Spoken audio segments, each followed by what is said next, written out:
Bienvenida o bienvenido. Hoy vamos a meternos en un tema fundamental del derecho español.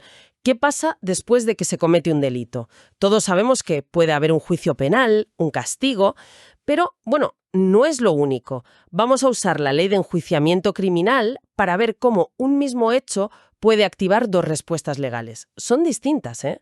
Por un lado, la acción penal, para buscar esa sanción, y por otro, la acción civil, que lo que busca es reparar el daño causado. La idea hoy es entender bien quién puede poner en marcha cada una, cuándo se puede hacer y, sobre todo, cómo se relacionan entre sí, que a veces es un lío. Exacto. Porque la idea de fondo parece sencilla, ¿verdad?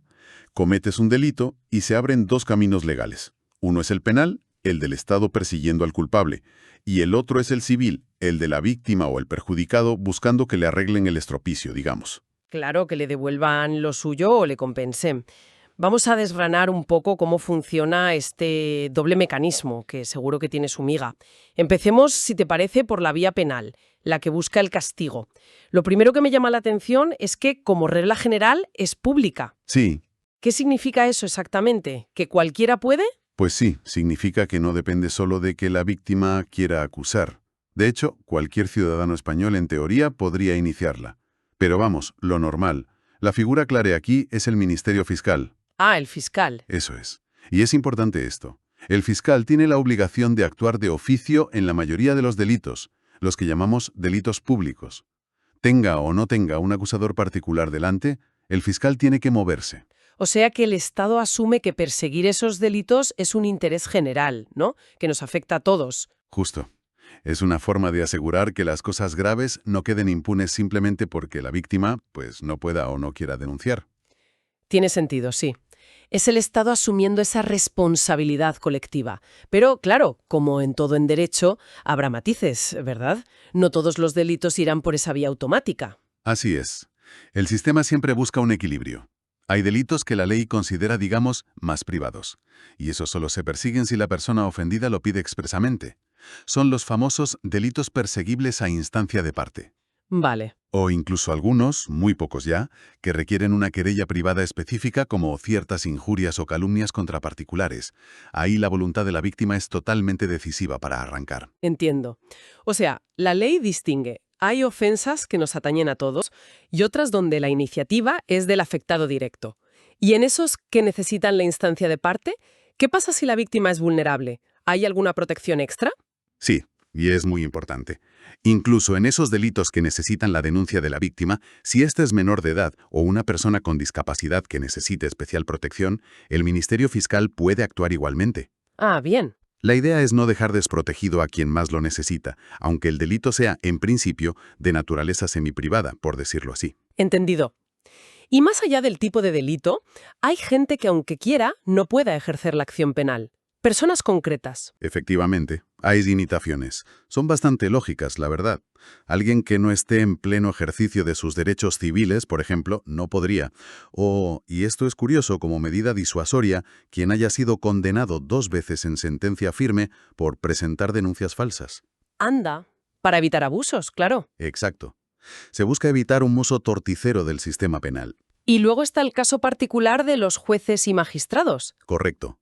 Para preservar su imparcialidad, no pueden ejercer la acción penal popular, la de cualquier ciudadano, ni actuar como acusación particular, así en general. Pero sí pueden si les afecta a ellos, ¿no? Lógicamente, si el delito les afecta directamente a ellos, a sus bienes o a su familia más cercana, cónyuge, ascendientes, descendientes o hermanos, ahí sí. Y hablando de familia, aquí en la ley traza unas líneas que llaman la atención. Parece que hay como una especie de inmunidad familiar para acusarse penalmente. Sí, bueno, es una norma general con mucho peso histórico y social. Los cónyuges no pueden acusarse entre sí, penalmente. Tampoco pueden hacerlo los ascendientes y descendientes, ni los hermanos, ya sean por sangre, adopción o afinidad. La ley, digamos, intenta proteger la esfera familiar de verse judicializada por conflictos internos. Claro que no todo acabe en el juzgado penal, pero esa protección no puede ser absoluta, me imagino.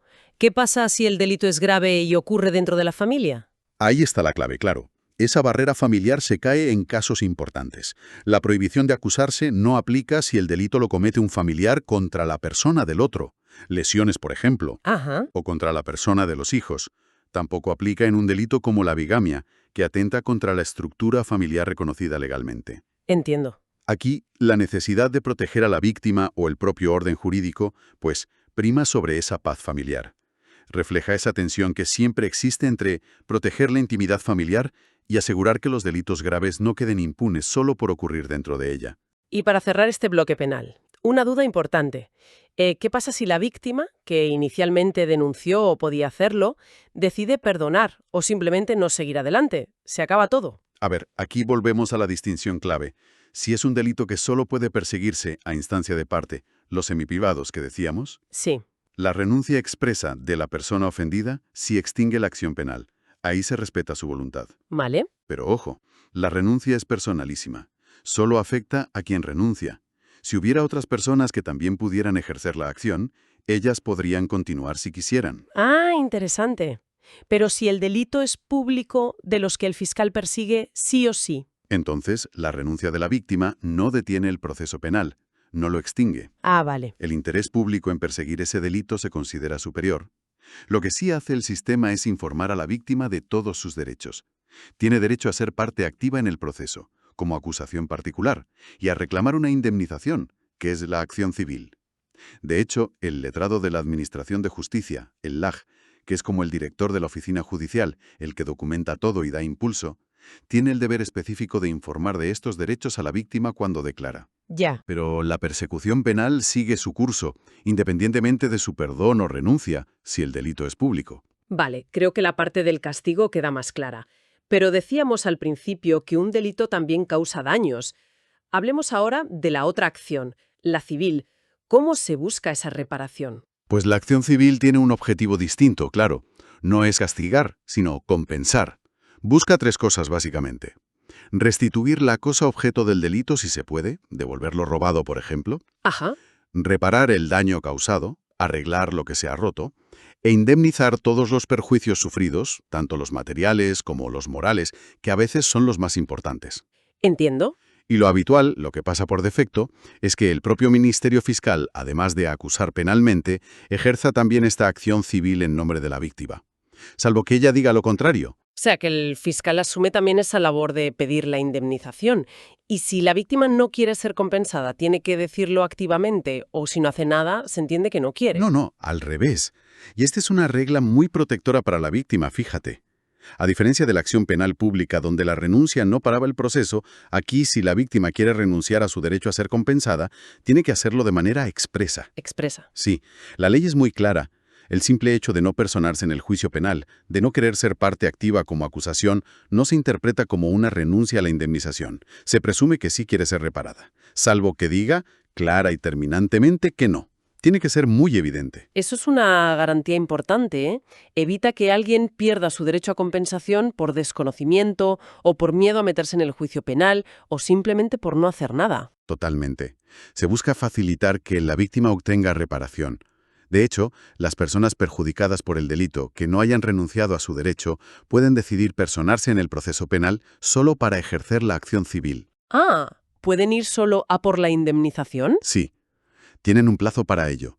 Deben hacerlo antes de un momento procesal clave que se llama trámite de calificación del delito. ¿Y eso qué es? Es, básicamente, cuando las partes acusación y defensa presentan formalmente sus conclusiones definitivas y piden la pena o la absolución, y también la responsabilidad civil. Si además de la acción civil quisieran ejercer también la penal como acusación particular, deben hacerlo antes de ese trámite, aunque la ley permite unirse a la acusación que ya exista hasta el mismo inicio del juicio oral. Hay cierta flexibilidad. Hay un punto en la ley que me llamó mucho la atención por lo detallado que es: ¿quién puede reclamar si la víctima principal fallece o desaparece a causa del delito? La lista de posibles personas parecía larguísima. Sí, lo es. Y esa lista refleja una visión muy amplia de quién sufre las consecuencias de un crimen grave. No solo la víctima directa, claro. La ley establece un orden de preferencia muy claro. Primero, el cónyuge que no estuviera separado ni legalmente ni de hecho, o la pareja de hecho estable, y los hijos que convivieran con la víctima en ese momento. ¿Vale? ¿El núcleo más cercano? ¿Y si no existen estas personas? Pues la lista sigue, sí. Después irían los progenitores y otros parientes en línea recta, abuelos, nietos, o colateral hasta el tercer grado. Eso incluye sobrinos, tíos. que dependieran económicamente de la víctima o estuvieran bajo su guarda. ¡Ostras! También las personas que estuvieran bajo su tutela o en acogimiento familiar. Y si tampoco hay nadie en estos grupos, entonces los demás parientes en línea recta y los hermanos, dando preferencia al que fuera el representante legal de la víctima si lo tenía. Es una cascada realmente amplia. Casi parece que la ley quiere asegurarse de que siempre haya alguien que pueda defender los intereses de la víctima en situaciones tan trágicas. Incluso vi que permitía actuar asociaciones de víctimas reconocidas, con autorización de la víctima si está viva. Exacto. Refleja una concepción, yo creo, moderna y extensa del daño, que afecta a todo el entorno familiar y afectivo. Incluso prevé que la administración local pueda personarse si el delito buscaba impedir a sus miembros ejercer sus funciones públicas. Un detalle curioso. ¿Sí? Y hay una norma práctica interesante. Si hay muchísimas víctimas, piensa en grandes catástrofes o estafas masivas, para evitar que el juicio se vuelva inmanejable, el tribunal puede acordar, de forma razonada y escuchando a las partes, que las víctimas agrupen su representación legal en una o varias personas. Pura eficiencia procesal. Bien, hemos visto la acción penal y la acción civil por separado. Pero, ¿cómo interactúan en la práctica? ¿Van siempre juntas o qué pasa? Pues pueden ir juntas en el mismo proceso penal, que es lo más habitual y a menudo lo más práctico. Ya. O pueden ir por separado. Pero aquí viene una regla fundamental, de las importantes. Si se opta por la vía separada y la acción penal está en marcha, la acción civil, que se refiere al mismo hecho delictivo, queda en suspenso. En suspenso, parada. Sí, pedada. No se puede iniciar o continuar un juicio civil para reclamar la indemnización hasta que haya una sentencia firme en el juicio penal. Eso se llama prejudicialidad penal, ¿verdad? ¿Cuál es la lógica detrás de esta suspensión? ¿Por qué esperar? La lógica es doble: coherencia y economía procesal. Se busca evitar que un tribunal civil diga una cosa, por ejemplo, que no hubo daño o que no lo causó esa persona, y un tribunal penal diga justo lo contrario sobre el mismo hecho. Sería un caos. Claro. Se prioriza resolver primero la cuestión penal. ¿Hubo delito? ¿Quién es culpable? Porque esa decisión suele ser la base para luego determinar si hay responsabilidad civil y quién tiene que pagar. ¿Entendido? ¿Tiene sentido? Y si van juntas en el proceso penal, ¿se asume siempre que la víctima quiere la indemnización, como decías antes? Por defecto, sí, es otra regla importante a recordar.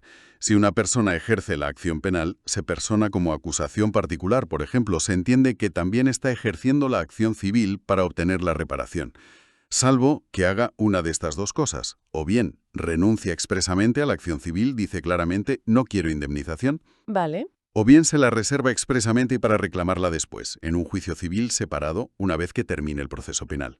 O sea que si no dices nada, el juez penal, además de decidir sobre la pena, también decidirá sobre la indemnización. Y reservársela para un juicio civil posterior, pues podría ser una opción estratégica, ¿no?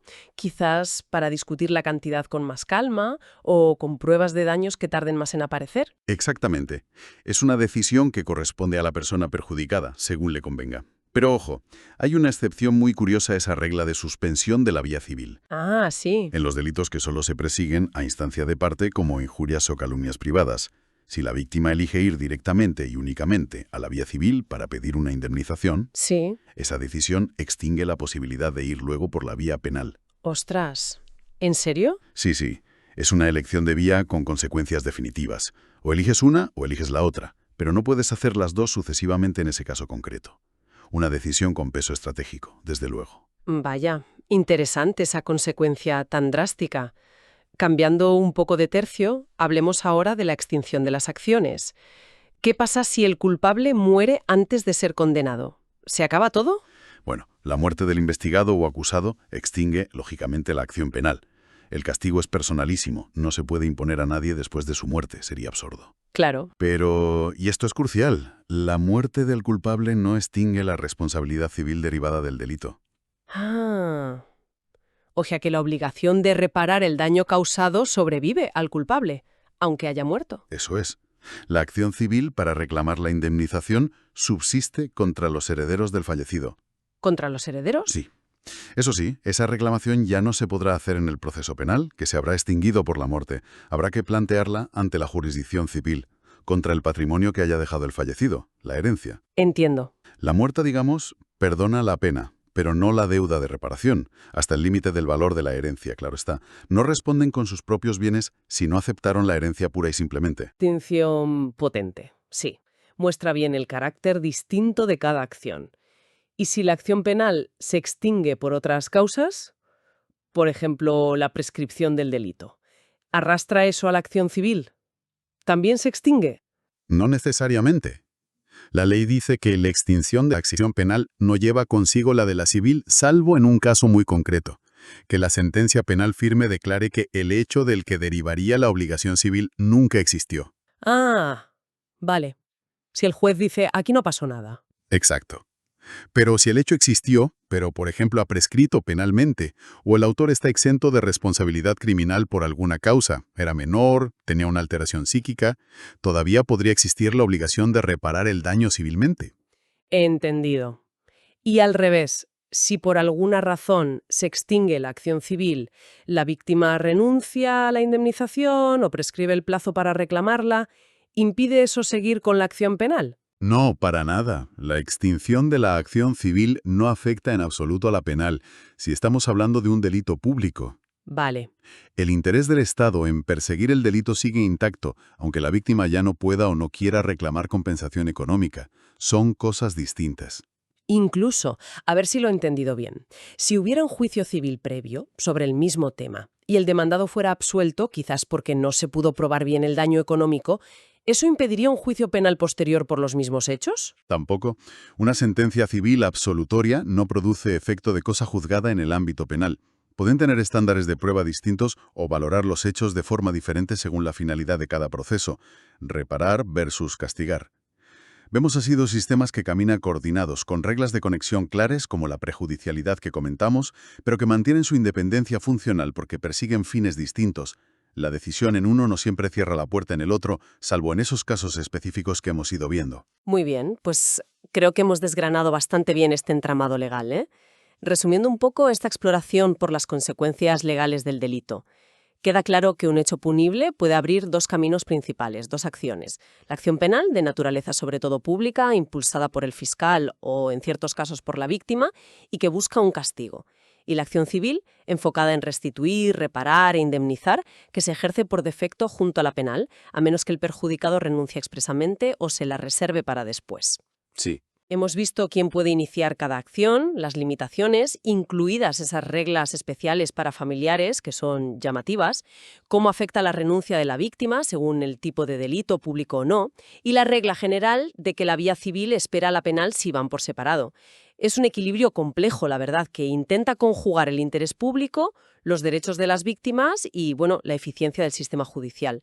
Los detalles sobre quién puede actuar y cuándo son cruciales. Y para dejar una reflexión final, si me permites, toda esta regulación tan detallada, especialmente sobre quién está legitimado para actuar, esa lista tan larga de familiares y allegados en caso de fallecimiento de la víctima, y sobre todo, esa exigencia de una renuncia expresa, clara y terminante para que la víctima pierda su derecho a la indemnización civil. ¿Qué nos dice esto sobre cómo entiende nuestra sociedad actual quién es considerado víctima en un sentido amplio? Buena pregunta. Parece que la ley reconoce que el impacto de un delito grave va mucho más allá de la persona directamente afectada y del daño puramente físico o económico, ¿no? Abarca lo afectivo, lo familiar, lo social. Es una ventana interesante, creo, a cómo las normas procesales intentan reflejar y responder a la complejidad del daño y a esa necesidad de una reparación lo más integral posible. Una visión bastante amplia de las consecuencias del crimen.